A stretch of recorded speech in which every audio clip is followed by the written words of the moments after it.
Саламатсыздарбы, Нур СТВ каналында жаңылыктар топтому акыркы сааттардагы жаңылыктар менен таанышып алыңыздар. Бүгүнкү чыгарылыштан кыскача. Кытайдын президенти Сооронбай Жээнбеков тууралуу эмне дейт? Жапаровдун жактоочусу депутаттарга кайрылуу жасады. Кыргызстандан 1 миллиард каражатты мыйзамсыз чыгарып кетишти. Алдыда ушул жана башка жаңылыктар туурасында кеңирээк маалымат. Биздин каналга жазылып, видеого лайк басып, жаңылыктар менен өз убагында кабардар болуп туруңуздар. Банктык эсебимде турган акча жок болуп кетиптир деген Бишкектин тургуну Супер KG порталына кайрылды. Анын айтымында эсебинде турган акча 1 жылдан кийин текшергенде жок болуп чыккан. Мен мындан болжол менен 1 жыл мурда Демир банктагы эсебимде 14.600 сом бар эле. Жакында эле карточкамды банкоматка салсам акча жок болуп чыкты. Эсебимде болгону 111 сом калыптыр. Банкка кайрылып жооп ала албай жатам, деди шаар тургуну. Тургундун маселеси боюнча Демир банк жабык акционердик коомунун пикирин угууга мүмкүн болгон жок. Биздин чалуубузга жооп берген кызматкерлер жетекчинин кызмат ордунда жок экендигин айтып, кийинчерээк байланышуубузду суранды.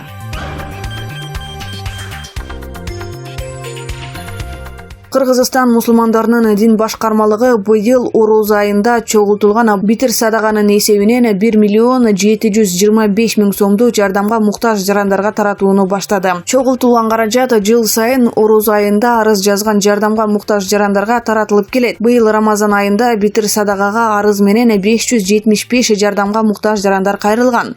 Тизмеге кирген жарандарга 3 миң сомдон таратылып жатат деп билдирди Кыргызстан мусулмандарынын дин башкармалыгынын өкүлү Алимбай Эргешев. Битир садага алууга жарандар өздөрүнүн муктаждыктарын көрсөтүп кайрылышкан. Жетим жесир болсо ата-энесинин жоктугун, жубайы же күйөөсү каза болсо аны тастыктаган, оорлуу болсо оорлуу экендигин тастыктаган документинин көчүрмөсү менен кайрылып арыз беришет. Быйыл Бишкек шаарынан 575 жаран кайрылган. Алардын арызын карап чыгып, баарына бирдей болсун деп 3 миң сомдон таратып атабыз. Битир садага толугу менен топтолуп бүтө элек. Муктаж болгондор качан бересиңер дегеннен таратууну баштадык деп билдирди Эргешев.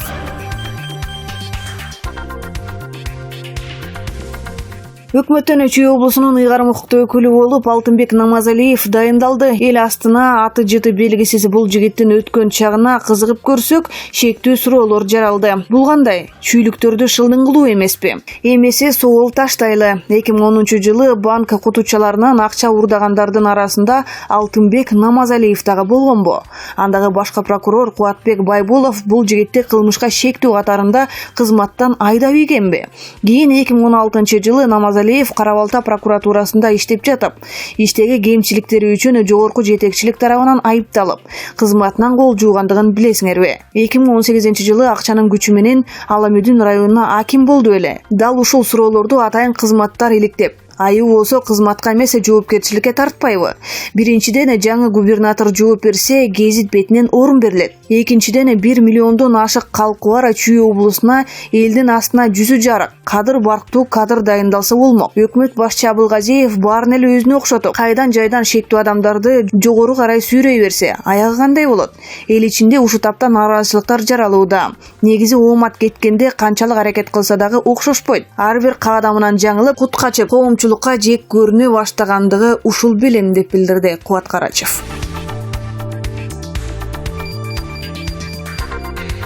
Камактагы саясатчы Садыр Жапаровдун жактоочусу Шарабиддин Токтосунов Садыр Жапаров менен Өмүрбек Текебаевдин ишин карап чыгып, жаңы ачылган жагдайлар боюнча алардын ишин кайрадан карап чыгуу керек деген сунушу менен жогорку кеңештин депутаттарына кайрылды. Урматтуу кыргыз элим, менин унчукпай коюума укугум жок деп ушул кайрылууну жаздым. Анткени мына кечээ парламентте дээрлик бардык депутаттар, мурдагы президент Алмазбек Атамбаев бардык бийликти өзүнүн колуна алып сотторду каалагандай башкарып, өзү буйрук берип, ага каршы болгон саясатчыларды каматкан деген жыйынтыкка келип депутаттык комиссия түзүштү. Ушул комиссия Садыр Жапаровдун, Өмүрбек Текебаевдин ишин карап чыгып, жаңы ачылган жагдайлар боюнча алардын ишин кайрадан карап чыгуу үчүн башкы прокуратурага алардын ишин жогорку сотко өткөзүп берүүнү талап кылыш керек. Бүткүл кыргыз эли өздөрүн саясий элита деп санаган жогорку кеңештин депутаттары, бүгүнкү бийликтегилер дагы, кечеки бийликтегилер дагы Садыр Жапаровдун кымындай күнөөсү жок экендигин жакшы билишет. Убакыт аз, убакытты үнөмдүү колдонуу, тез аранын ичинде аларды актап чыгарыш керек. Антпесе элдин ишенимин бөлөк адамдар бөлөк жака буруп кетиши мүмкүн. Эл арасында эч кимисине азырынча ишеним жок. Ишенимди кайтаруу өзүңүздөрдүн колуңуздарда. Мүмкүнчүлүктү колдон кетирбеңиздер, урматтуу бийлик дөөлдөрү. Бакиевди дагы 40 жыл башкарасыз деп кошоматчылык кылып мактап жүрүп, бир күндө жок кылышкан. Ошол кошоматчылык ушул жерде дагы калды. Керек болсо Бакиевди шыбап жатышат. Баары жакшы деген адамдарга ишенбеңиздер. Алар бир нерсе болуп кетсе, кайрадан бийликке келип калсак деп ойлоп жүрүшөт. 2019-жылдын 30-апрелинде Садыр Жапаровдун иши жогорку сотто каралып, аны камакта калтыруу чечими чыккан. Соттук коллегиянын кеңеши менен өкүм кылынган 11 жыл 6 ай 10 жыл деп кыскартылган.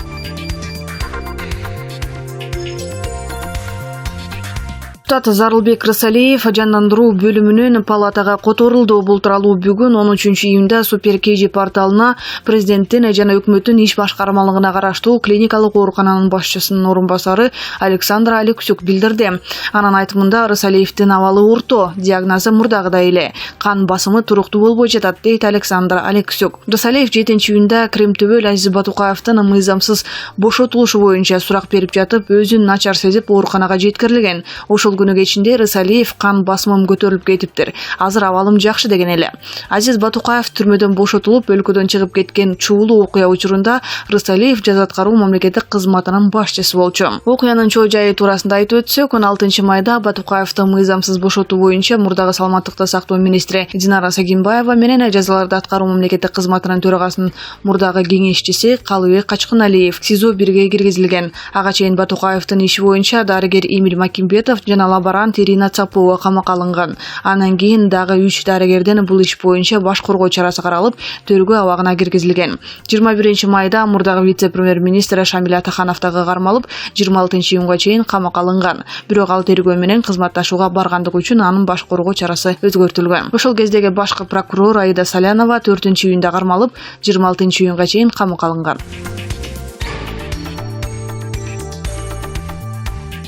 Кыргызстандан 1 миллиард каражатты мыйзамсыз чыгарып кетишти. УКМК чет элдик банктарды жана эл аралык төлөм системасын колдонуу аркылуу Кыргызстанда мыйзамсыз ишмердүүлүк жүргүзүп жаткан схемасын аныктап чыкты. Маалыматта Т аттуу конторанын өкүлдөрү Е аттуу фирма түзүшүп, алар интернет жана маалыматтык коммуникациялык каражаттар аркылуу оюндарга ставка катары төлөмдөрдү кабыл алып келишкендиги айтылат. Мыйзамсыз жол менен табылган кирешелер чет элдик төлөм системасы аркылуу чет элдик банктагы эсептерге чыгарылып турган. 2016 жылдан ушул мезгилге чейин көрсөтүлгөн фирма 1 миллиард сомдон ашуун каражатты башка өлкөгө чыгарып кеткен. Сотко чейинки өндүрүштүн алкагында өткөн ыкчам тергөө чараларынын негизинде аталган юридикалык тарапка караштуу 35 миллион сом жана 31 миң АКШ доллары камакка алынды. Е фирмасынын директору жана чет өлкөнүн жараны УКМКнын тергөө камак жайына киргизилди.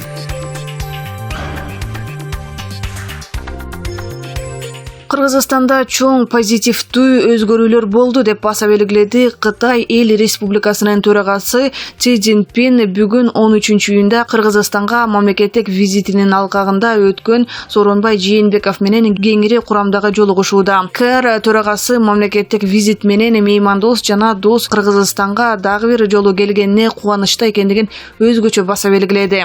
Си Цзиньпин Кытай элинин атынан боордош кыргыз элине салам жана жакшы каалоолорду жолдоду. Ал Сооронбай Жээнбеков Кыргызстандын президенти кызматына киришкенден кийин өлкө экономикасын өнүктүрүү, социалдык туруктуулукту сактоо, коррупция менен күрөшүү, элдин бакубатчылыгын жакшыртуу боюнча бир катар чаралар кабыл алынгандыгын баса белгиледи. Сиздин ийгилигиңиз көрүнүп турат. Кең пейил, коңшу жана ар тараптуу стратегиялык өнөктөш катары биз Кыргызстан үчүн кубанычтабыз.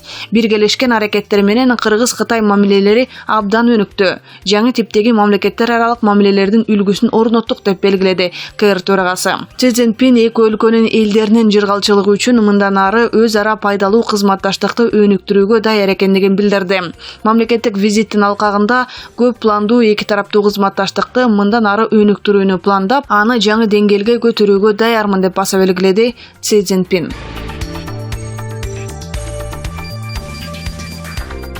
Алмазбек Атамбаевди кол тийбестиктен ажыратуу боюнча сунушту Жогорку Кеңештин 60 депутаты колдоп кол коюп берди. Бул тууралуу Азаттыкка сунуштун демилгечиси депутат Канат Исаев билдирди. Анын айтымында эми маселени бул боюнча түзүлгөн атайын комиссия, анан жалпы парламент карашы керек. Комиссия биз айткан дооматтарда чындык барбы же жөн эле куру сөзбү, ошону текшерет. Тереңирээк иликтеп биздин сөзүбүз фактылар менен дал келсе, комиссия сунушту Жогорку Кеңешке алып чыгат.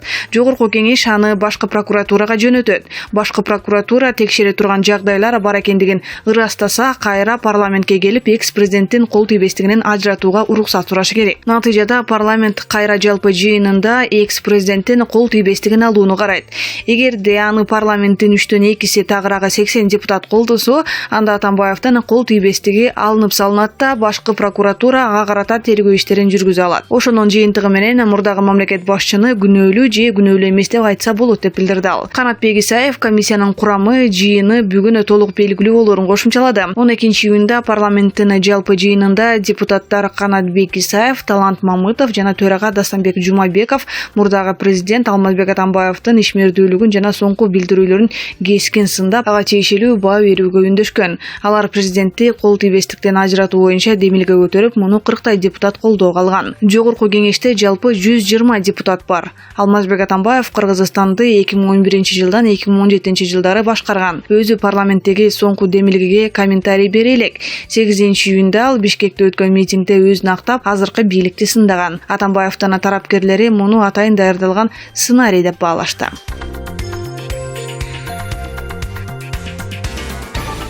Шанхай кызматташтык уюмуна мүчө мамлекеттердин башчылар кеңешинин кезектеги жыйынына катышуу үчүн Казакстандын президенти Касым-Жомарт Токаев 13-июнда Бишкекке келди. Өкмөт аппаратынан кабарлашкандай, Токаевди Манас эл аралык аэропортунан премьер-министр Мухаммедкалый Абылгазиев тосуп алды. Мунун алдында Өзбекстандын президенти Шавкат Мирзиёев, Ауганстан Ислам Республикасынын президенти Мухаммад Ашраф Гани, Индиянын премьер-министри Нарендра Моди Кыргызстанга келген. Кечээ Монголиянын президенти Халтмагайн Батулла жана Кытайдын лидери Цзи Цзиньпин Бишкекке түшкөн.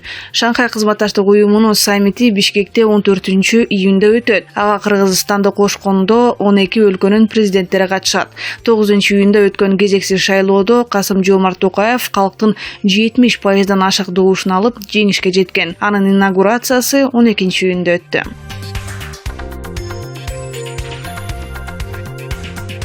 Интернет тармагында Жогорку Кеңештин депутаты Жылдыз Мусабекова телефон менен бирөөнү сөктү деген билдирүүлөр жарыяланды. Андан көп убакыт өтпөй депутат өзү «Энемин курсагына сөгүнүп эле түшкөм» деп билдирүү жазды. Айнанайындар, эс алгыла, мен элитада эмесмин, этикеткам дагы жок. Талаада жер төгүп иштеген карапайым комбайнчынын эле кызымын. Энемин курсагынан эле сөгүнүп эле түшкөм. Эк сынтыккан сынчы сүрөйлөр, силер эмнени билесиңер? Мен кандай жолду басып өткөнүмдү жоон териңер менен деле сезе албасаңар керек. Өзүмө апендинин кызындай мактаткан командам дагы жок. Бирок уйкум тынч, мамлекетти урдап, тонободум, жер сатпадым, эл сатпадым, дүйнө жыйнабадым. Жада калса жөнөкөй эле алтын саатым дагы жок. Ары бери жүгүрүп пайда да тапкым келбейт. Элге окшоп үй бүлө бузуп, алды 6, арты 4 эрге тийип, анан өзү ниттей маданияттуу, адабияттуу дагы көргөзгөндөрдүн бир топ өйдө турам. Юбкамы дагы кийгенге айрым эркек сүрөйлөр дагы татыксыз. Мусабекова сөгүндү деп терисине батпай сүйүнүп телпектегендер эс алгыла. 2 жыл мурундагы Раматылык Бабур менен калчылдашкам. Биринчиден эркексиң, экинчиден аксакалсың. Сөгүндү деп ары бери жүгүрсөң сага болбойт. Жалган жалаң үчүн көрүңдү өкүрөсүң акыры деп аябай өткөн кеткенин, баласы экөөнүн мамлекетке келтирген зыянын айтып чындап сөккөм. Таба эмес, тобо, Кудай бар, ар кимиңерге жеткизет. Кызы бары кызга, уулу бары уулгасын такпагыла.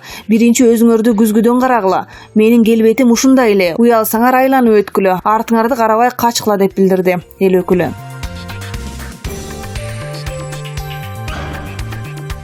Бүгүн Жогорку Кеңеште мурдагы президент Алмазбек Атамбаевди кол тийбестиктен ажыратуу сунушу каралып, добушка коюлду. Бул боюнча депутат Асель Кудуранова төмөнкүлөргө токтолду.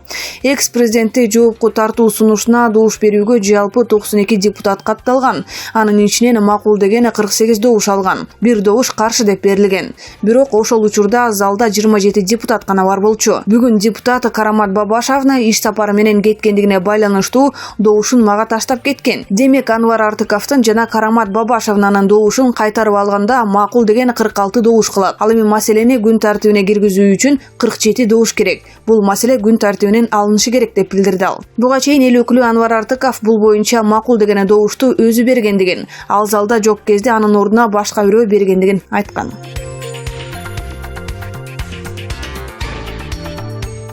Кантта 14 жаштагы өспүрүм бала 13 жаштагы кызды зордуктады. Бул тууралуу 24.kg агенттигине жактоочу Есения Рамазанова билдирди. 27 майда жабырлануучу экзамен тапшыргандан кийин классташтары менен паркка барышкан. Бир убакта кыздын жанына анын классташ баласы келип, бирге сейилдеп келүүнү сунуштаган. Бала чет жерге алып барып, кызды зордуктап койгон. Андан соң кызга үйүнө барып, кийимин алмаштырууну жана окуя тууралуу эч кимге ооз ачпоону сунуштаган. Кыз үйүнө келип, болгон окуяны эжесине айткан. Гинекологдор зордуктоо болгондугун аныкташкан. Ошол эле учурда милицияга арыз жазылган деп билдирди жактоочу. Есения Рамазанованын айтымында Ысык-Ата райондук ички иштер бөлүмүнүн кызматкерлери жабырлануучунун туугандарына зордуктоо болбогонун, кыздын макулдугу менен жыныстык катнаш болгондугун билдиришкен. Кыздын туугандары айыпталуучу тараптан басым болуп жаткандыгын айтып, арызданып жатышат. Биз ишти Чүй областык ички иштер бөлүмүнө өткөрүүнү талап кылуудабыз. Анткени адилеттүү иликтөөгө ишенген жокпуз. Тергөөчүнүн айтымында зордуктаган классташы ата-энесине кат жазып үйдөн качып кеткен деп билдирди ал. Ал эми областык ички иштер бөлүмү кыздын макулдугу менен бул иш болгон деп айыпталуучунун тарапташтары айтканын, милиция бул тууралуу эч нерсе деп билдирбегендигин кошумчалады.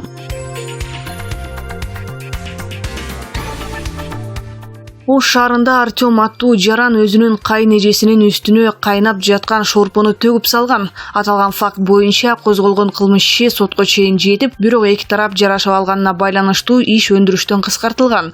Бул тууралуу соттун токтомунда айтылат.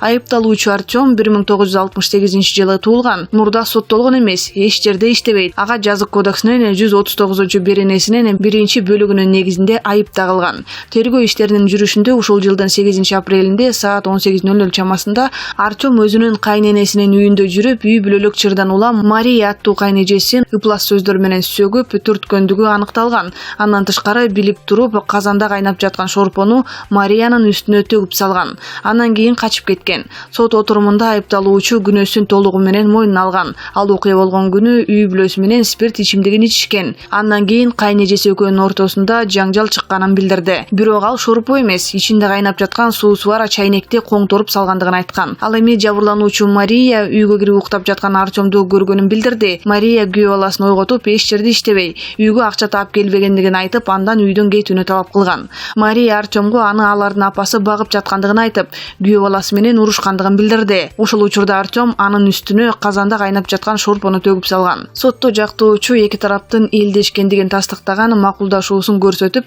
судьядан айыпталуучуга карата козголгон кылмыш ишти өндүрүштөн кыскартууну суранган. Жыйынтыгында 6-июнь күнү Ош шаардык соту жактоочунун суранычын канааттандырган.